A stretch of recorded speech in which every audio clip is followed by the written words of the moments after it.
Hoy conoceremos la historia de una científica que salió de Bolivia para investigar los productos biodegradables y ayudar al planeta, que es acusada de fraude. Y empieza el juicio de Carla Ibáñez Arcas. Vale, pero ¿tú desde pequeña quisiste ser científica? ¿Permiso para que mi cliente hable? Sí. No exactamente. Siempre fui muy curiosa y me gustaba aprender. Y además las carreras científicas estaban dominadas por hombres. En 2002 y 2008 estudió Ingeniería Química y Alimenticia. ¿Por qué elegiste esa carrera? Al principio me gustaba más la alimentación, pero luego descubrí que me gustaba más investigar. En 2009 consiguió una beca para hacer un máster en Brasil.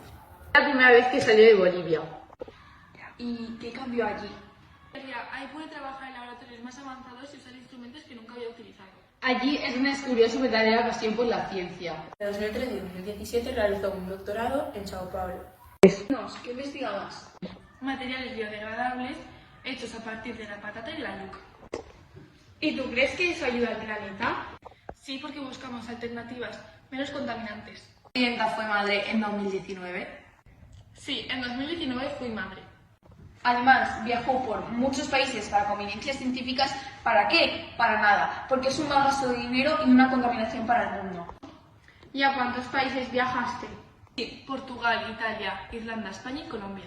Ella ha explicado que ser científica no es solo estar en el laboratorio, también es viajar, compartir ideas y conocer otras culturas. Durante la pandemia vino a Valencia gracias a un intercambio internacional. ¿Es verdad que su clienta consiguió una beca en 2009 para hacer un máster en Brasil?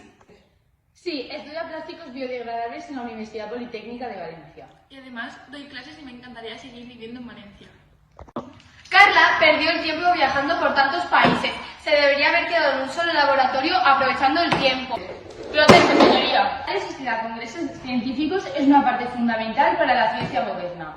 Sí, cambia mucho. Gracias a ello pudo aprender nuevas técnicas y conocer nuevas culturas. Propuesta denegada.